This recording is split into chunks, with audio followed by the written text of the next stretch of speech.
कई बार ऐसा होता है ना कि एक ज़बरदस्त आइडिया तो आता है, पर फिर इतनी सारी जानकारी होती है कि समझ ही नहीं आता कि शुरू कहाँ से करें। ये बहुत आम बात है। तो आज हम इसी उलझन को सुलझाने का एक तरीका देखने वाले हैं। एक ऐसा फ्रेमवर्क जो किसी भी आइडिया को शोर से निकालकर बिल्कुल साफ रास्ते पर ले आता है। और असल में यही तो सबसे बड़ा सवाल है ना? कि इस सारे शोर में से वो एक साफ सिग्नल कैसे ढूंढा जाए। हर बेहतरीन आइडिया की शुरुआत इसी सवाल का जवाब ढूंढने से होती है। देखिए, ज्यादातर प्रोजेक्ट्स में डेटा तो बहुत होता है, पर क्लैरिटी की कमी होती है। तो इस डेटा के जंगल में रास्ता कैसे मिलेगा? बस यहीं पर यह फ्रेमवर्क काम आता है। इसे एक नक्शे की तरह समझिए, एक ऐसा मैप जो हमें इस शोर से निकालकर सीधे एक एक्शन प्लान तक पहुंचाता है। तो इस सफर में हमारे 5 पड़ाव होंगे। सबसे पहले इस फ्रेमवर्क को समझेंगे, फिर असली प्रॉब्लम की जड़ तक जाएंगे, मार्केट में मौके तलाशेंगे, एक जबरदस्त सॉल्यूशन डिजाइन करेंगे और आखिर में उस सॉल्यूशन को हकीकत बनाने के लिए एक्शन प्लान तैयार करेंगे। चलिए तो शुरू करते हैं, देखते हैं कि ये फ्रेमवर्क आखिर है क्या। ये किसी भी आइडिया के लिए एक 5 स्टेप वाली जर्नी है, एक भरोसेमंद रोड मैप। तो ये हैं वो 5 स्टेप्स। सबसे पहले हम प्रॉब्लम और कस्टमर को समझते हैं, फिर मार्केट को एनालाइज करते हैं, इसके बाद ही हम सॉल्यूशन डिफाइन करते हैं, स्ट्रैटेजी बनाते हैं और फिर एक्शन प्लान तैयार करते हैं। मतलब हर स्टेप अगले स्टेप के लिए एक बेस तैयार करता है, जिससे पूरी प्रोसेस बहुत ही लॉजिकल और सॉलिड बन जाती है। तो हमारी यात्रा का पहला पड़ाव प्रॉब्लम को डायग्नोस करना, मतलब दर्द के पीछे का असली क्यों खोजना। क्योंकि देखिए, कोई भी सॉल्यूशन बनाने से पहले यह जानना जरूरी है कि हम असल में सुलझा क्या रहे हैं और क्यों। और यहीं पर एक बहुत जरूरी बात समझनी है, पेन पॉइंट्स और रूट कॉज के बीच का फर्क। पेन पॉइंट्स मतलब वो दिक्कतें जिनकी कस्टमर शिकायत करते हैं। ये तो बस लक्षण हैं, जैसे सिर दर्द। लेकिन रूट कॉज वो असली बीमारी है जिसकी वजह से सिर दर्द हो रहा है। हमें बीमारी का इलाज करना है, सिर्फ सिरदर्द की गोली नहीं देनी। तो इसके लिए हमें कुछ जरूरी सवाल पूछने होंगे। सबसे ज्यादा असर किस पर पड़ रहा है? उनकी असली जरूरतें और उम्मीदें क्या हैं? वो आमतौर पर बर्ताव कैसे करते हैं? ये समझना कि कौन परेशान है उतना ही जरूरी है जितना ये समझना कि क्या परेशानी है, क्योंकि आखिर में तो हम इंसानों के लिए ही कुछ बना रहे हैं ना। ठीक है, तो एक बार जब प्रॉब्लम और उससे जुड़े लोग समझ आ गए, तो अब जरा जूम आउट करते हैं। अब हम अपने मैप पर उस बड़े मार्केट को देखेंगे जिसमें ये प्रॉब्लम मौजूद है। यहां हमें पता चलेगा कि मौका आखिर कितना बड़ा है। इसकी शुरुआत होती है टैम से, यानी टोटल एड्रेसेबल मार्केट।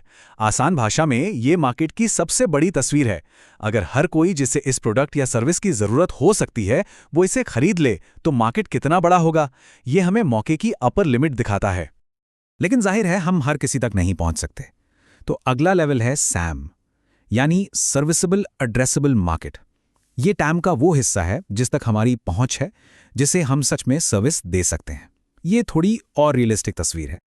और आखिर में आता है सॉम, सर्विसेबल ऑब्टेनेबल मार्केट। ये वो हिस्सा है जिसे हम असल में अपने कॉम्पिटिटर्स और रिसोर्सेज को ध्यान में रखते हुए हासिल कर सकते हैं। यही वो नंबर है जिस पर हमारे शुरुआती प्लान और टारगेट टिके होते हैं।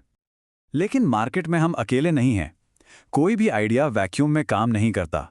इसीलिए अपने कॉम्पिटिटर्स को समझना बहुत ज़रूरी है। उनकी ताकत क्या है ये जानना ज़रूरी है, ताकि हम उनसे बेहतर कर सकें।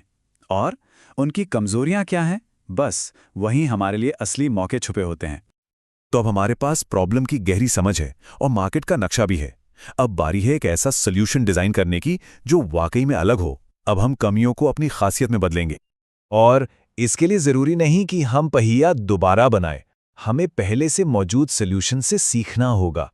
कस्टमर्स को अभी क्या पसंद आ रहा है और कहां पर मौजूदा ऑप्शंस फेल हो रहे हैं।